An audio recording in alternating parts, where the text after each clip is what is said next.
right, a lot of people have been waiting for this video, so here is the long-awaited second part. Earlier this month, me and my friend vended at Queens Culture Clash. It was our first vending event, and it pretty much went like smooth aside from this situation. The situation that I'm referring to is this lady comes to our table. You know, she has this big jacket on, big backpack and whatever, and we treat her like any other customer, but we do notice that she is like kind of fumbling in her pockets and stuff. And she ends up pulling out a couple of very expensive cards. Those expensive cards being, from what we saw in the moment, the SAR Charizard from Phantasmal Flames and the Golden Mega Lucario from Mega Evolution. That right there is about $800 worth in Pokemon cards. It might be a little more, but from the top of my head, it's like $800. So we see this, we show it to the camera, we do our YouTube thing, and we end up making a deal with her. We don't know that she stole these cards yet. Obviously, you as the viewer know that she stole this. You're probably yelling in our faces that we should have seen this. But remember, this was our first card show.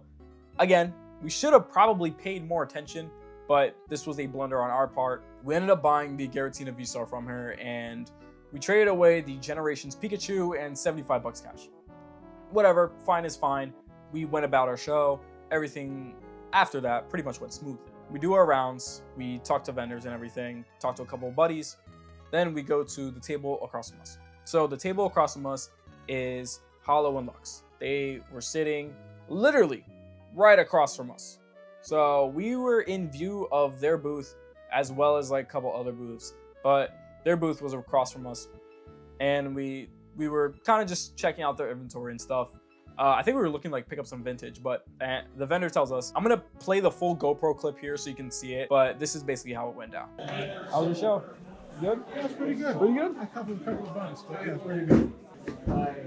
Just gonna let you guys know, letting everyone know, someone did take some of our stuff. I don't know. Oh, really? Yeah. So, Like a binder? You know what they took? yeah, they took the Gold Lucario in English and the Zard SIR from Phantasmal. Wait, hold this? So, after that happens, my buddy Jeremiah, he nudges me and he tells me, yo, I think I know where these cards were stolen from. Holy shit. I think I know what you're talking about. There was, remember the one, the girl left her binder? For further context, actually, she left her binder at our table and we went to go chase her down. I just want to put that in there because that's just like L betrayal. She had the Phantasmal. Was it in a? It was in a card cover too, right? Top loader? Yeah, it was on top. Yeah. Yeah, it was that girl. The one I with mean, the binder. there's so many Zard SAR. No, dude, they had the Zard and the gold card from and Mega. the gold one in They their had both of those them? two. They had in their both of those pocket? too. They pulled them out their pocket. And I was like, dude, they offered it to me. Who was it? The two were missing, yeah. Joe, you could get my phone? Dude, the Zard that she showed us, she stole it from them. Gold Zard, okay. Who they might have. She had black. It was like this girl. She had like black curly Yeah, hair. dude, we'll send you the footage. Thank you. Yeah, because that's crazy. Yeah. Took it all. She just stole Yeah, it. Yeah. She pulled it out of her pocket, and I was like, She yo, was like, Man, we should have kept her binder. she left her binder. Karma. No, she Yo, left that's the binder? crazy. That's the whole binder. She had a whole binder. she probably And we watched went that and thing gave straight it up back because she to was like her. so nervous. Wow. Oh my Those god. fucking Yo. But besides that, we found out that she was the one that took the cards, but we wanted to confirm. So we got our cameras and we went to them and they lined it up and they were like, yeah, this is our stuff. That's our inventory right there. She was speaking to us, this, that, and the third. I know a lot of comments were saying, how do you know she stole that? The Charizard from Phantasmal is extremely, extremely common. So is the Mega Lucario. We did think of this. Don't worry, we did think of this. So we checked the venue cameras. Venue cameras just pretty much spilled the beans, cat's out the bag. There we go. So she ended up stealing the cards. We have one of those cards, the Giratina V-Star. We bought. So if I did this card and this, I would have to add 75 on top for you. Would you do that? Awesome. Thank you so much. We did the deal, 80%. I'm managing 75 on cash. Nice. So I can show the camera if you want me to. Yeah, hold on. Making a trade. We're getting back the Tina V-Star. We are trading away the Pikachu and how much cash? And 75 cash. We found that out later on an Instagram story that they posted that more of their cards were stolen. The Giratina V-Star, the Rayquaza V from Evolving Skies. So we're like, oh shoot, we just bought stolen cards. We did not know this. Now obviously that is extremely serious. Buying stolen goods is a no bueno for just any business in general. But especially for us, because we just started. So this was already a massive, massive blunder. And looking back, we probably should have seen this. But again, hindsight is 2020. We ended up returning the card to them at a future card show, I'm pretty sure. We ended up returning the card and we actually got reimbursed. So that was very nice of them. I'm gonna link all of their stuff in the description as well. I want you guys to put all your support that you're putting into my short and my videos. I want you to put that exactly into their Instagram channel because they had to go through this otherwise pretty unfortunate situation. So we ended up posting our footage and our Instagram and everything on the whole situation pretty much a day after it happened. So she ended up returning all of the cards safe and sound, same condition, same everything.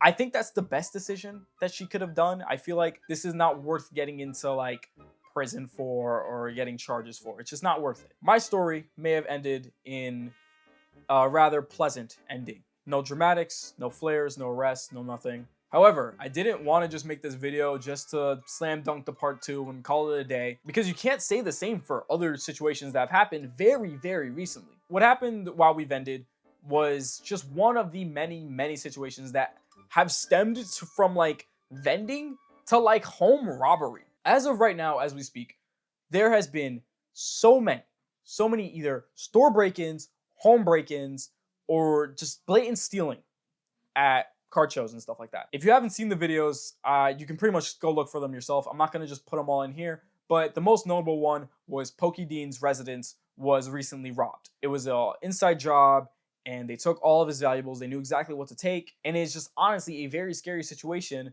for someone that has been in the business for a very long time in Pokey Dean, that someone probably close to him would just straight up ransack his stuff, take everything that's valuable, and pretty much erase, you know, years and years of work. And it's not just him this is happening to. PokeCorp. If you did not know this, I am an NYC resident. This is very, very close to home and it's very scary to see this happen. But they were robbed at gunpoint in the middle of Manhattan, which is in their area of Manhattan was not that dangerous. It's not a dangerous area, but it was an organized robbery. They knew exactly what they were going for. They knew exactly what they were doing and they robbed it.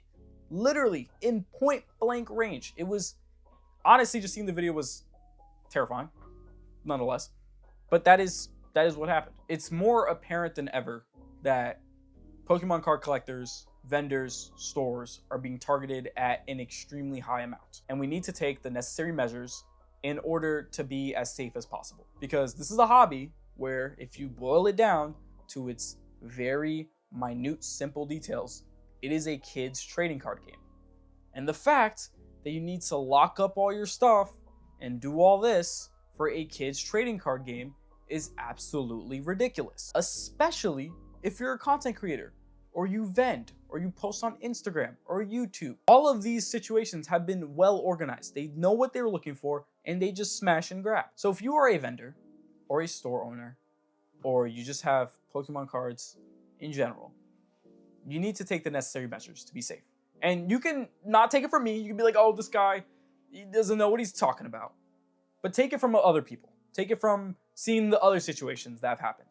Just look at that. Look how apparent it is. Look how common it is now for people to just have their cars followed home and robbed of all their slabs and stuff. Just see that and understand that this is more serious than ever. And additionally, the hobby is more popular than ever. And that's great. I re-entered the hobby literally three years ago. Kind of before the big bump, but pretty much it was going there. It was on that trend. So seeing new people in the hobby is great. I like meeting new people. It is amazing to see that my childhood hobby and a lot of people's childhood hobby is so like apparent, and now it's becoming more widespread than ever and it's getting national media. But with that also comes the bad side of it, which bad people see this and they see opportunity in how much money there is to make in Pokemon cards now, because there's more money to be made than ever. That is what they see, and they see that as opportunity. They see people that are not really paying attention to that aspect of it and they take advantage. And you need to just be aware of that. I'm not trying to scare you. I'm just trying to tell you what is true. I won't drag this video on for any longer because I kind of hate talking about this. Just seeing the comments in my own short, kind of felt like Oppenheimer, and I was like, this is a weird like little witch hunt. Let's not do this. And I'm gonna just say right now, don't do that. Please don't. Please do not do that. Don't try to go find her. Don't try to go do any of that. That's just wrong. I'm gonna tell you now, the situation's been resolved. You can get the fire and put the pitchforks down because we're good. But if you are a vendor, please please get a camera. I always keep a camera in my shows, obviously, you know, for content's sake, but also security. People see a camera, they're gonna be like, oh, don't steal from this guy, because you're gonna get caught on camera and you're gonna get posted exactly the way that she did. Also, if you have like $1 million bajillion in inventory, you gotta get a storage unit, man. You gotta get a safe lock. If you post it on like Instagram or TikTok, it might be wise to move it out your house just to be safe. I can't believe I'm saying this. I can't believe that you have to do this, but it is genuinely something that you now have to do. And I just hate that that is now what it's come to. I hate to see what happened to PokeDeem, what happened to PokeCourt, what happened to all of these collectors that have been doing this for probably way longer than me. I hate to see that happen. And I don't want to see that happen to any of my vendor friends or anyone watching this channel as well. But again, I just wanted to pretty much address that. I didn't really have a script for this video. I didn't have anything for this video. I just wanted to get it out. There's your response. There's everything. I hope you guys have an amazing rest of your day. And as always, peace.